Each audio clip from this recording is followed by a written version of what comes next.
এয়া এখেতসকলে মৰণা অৰ্থাৎ মাৰণ মৰাৰ কাৰণে ধানবোৰ এনেকৈ চোতালত মেলি দিয়াৰ ব্যৱস্থা কৰিছে। ঠিক এইটো পদ্ধতিয়ে মুঠিবোৰ ধানৰ ওপৰত ধান মুঠি এনেকৈ পাতি লয় আৰু তাৰপিছতে 3, 4টা 5টা এনেকৈ গৰুৰ দ্বাৰা ঘূৰাই ঘূৰাই মৰণা মৰাৰ ব্যৱস্থা। আজিকালি আৰু নাই প্ৰায়, তথাপিও এওঁলোকে ৰাখিছে। কন্দৰ্প কেইবিঘামান কৰিছা তই এনে খেতি? 5 বিঘা না? মাৰা প্ৰায় শেষে হ'ল প্ৰায় ন?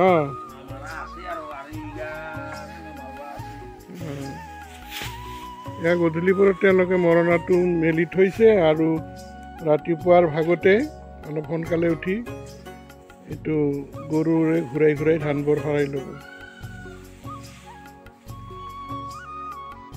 এইবিলাককে ডাঙৰি বুলি কয়। এনেকৈ মুঠিবোৰ বান্ধি বান্ধি বজা আকাৰত আনিছে আৰু এই বজাবোৰ খুলি এতিয়া এনেধৰণে তেওঁলোকে মৰণাটো জাপি লৈছে। এয়া ঠেলা, ধান আনিবলৈ যাব। এই ধৰণৰ মানুহে ঠেলা চলায়। এই মাজভাগতে ঠেলা আছিল যদিও আজিকালি আৰু এই ঠেলাও পাবলৈ নাই। চবেই মেচিনাৰী, ট্ৰেক্টৰ টেলাৰ আদিৰে ধান আনিবলৈ যায়। এয়া কৃষক ভাই আমাৰ ঠেলা ধান আনিবলৈ গৈ আছে। এইদৰে নামি অহা খেৰবোৰ পুনৰ তেনেকৈ ওপৰত উঠাই দিয়ে যাতে গৰুৰ গছকত 2-এটা ধান বা ধানখিনি সৰি পৰে। এইয়ে ব্যৱস্থা মৰণ মৰা মানে। আৰু পিছত তেনেকৈ খেৰবোৰ জোকাৰি উলিয়াব, গৰু এৰাল দিব।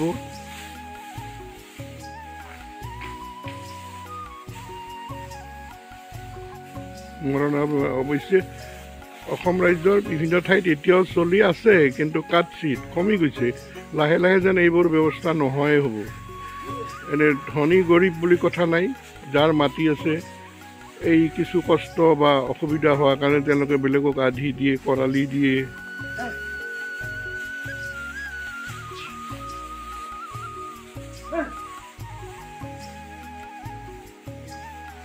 আজিকালিৰ কণ বা স্কুলীয়া ল'ৰা ছোৱালীবিলাক এইবাৰ দেখাই নাই বা পাহৰিয়ে যাব, এনেকুৱা এটা অৱস্থা।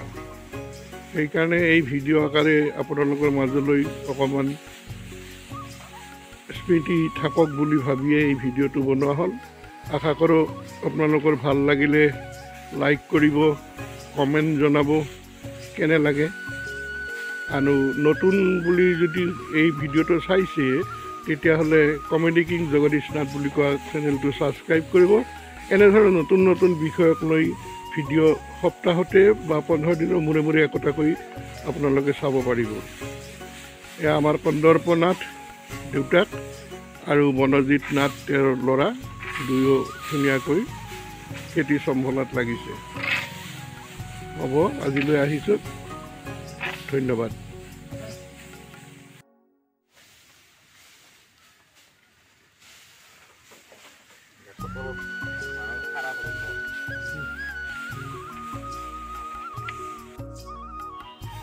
এয়া মৰণাৰ খেৰবোৰ উলিওৱা হ'ল।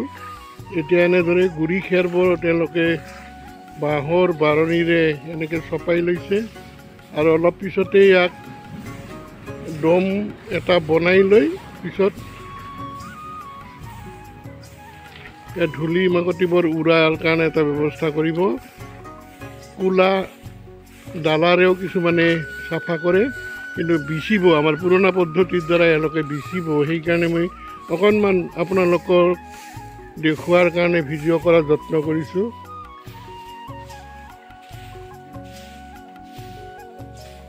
এয়া টুকুৰা টুকুৰ হোৱা খেৰবোৰ আকৌ চালা এটা ব্যৱস্থা থাকে চালনীৰে, এইটো বৰ চালনী বুলি কয়। এইদৰে সৰু সৰু টুকুৰা হোৱা খেৰবোৰ আঁতৰোৱাৰ এটা ব্যৱস্থা পূৰ্বৰ পৰাই আছে। এইবোৰ হয়তো থাকিব, সৰু সুৰা বস্তু, বাৰণি, ওঘন, চালনী, ডালা কোলা, কিন্তু মাৰণ মৰা ব্যৱস্থা বা মৰণা মৰা ব্যৱস্থাটোহে এতিয়া অলপ বেলেগ ধৰণৰ হৈ গ'ল। এইদৰে গুৰি খেৰবোৰ আঁতৰোৱাৰ এটা সুন্দৰ ব্যৱস্থা আজিও প্ৰচলিত হৈ আছে।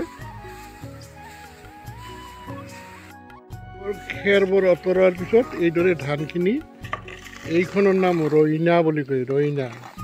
ঠাই বিশেষে হয়তো বেলেগ নাম থাকিব পাৰে।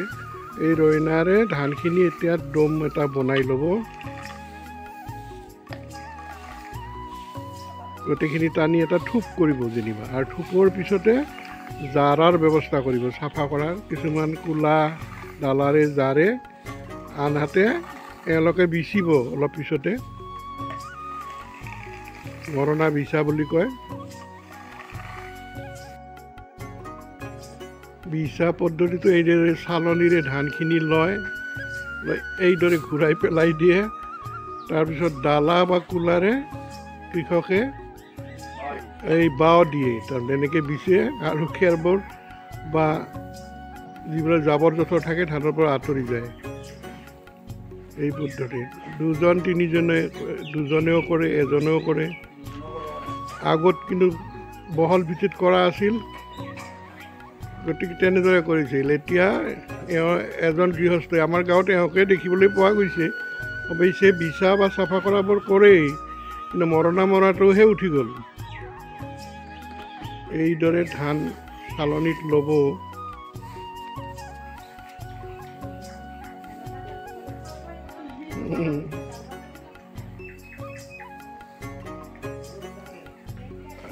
এইয়া ঘূৰাই তলত পৰি গ'ল বহল ভেদকৈ, আৰু এতিয়া সেই কোলাখনৰে তেওঁ বাও দিব।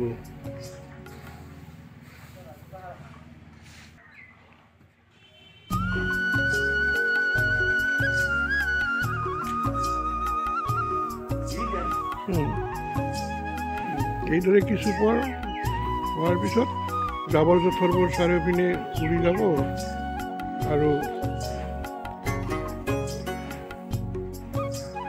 ধানখিনি শুকোৱাৰ ভাল এটা ব্যৱস্থা, বা য'ত তেওঁলোকে জমা কৰি থ'ব পাৰিব। এয়া ধান বিচা এটা দৃশ্য।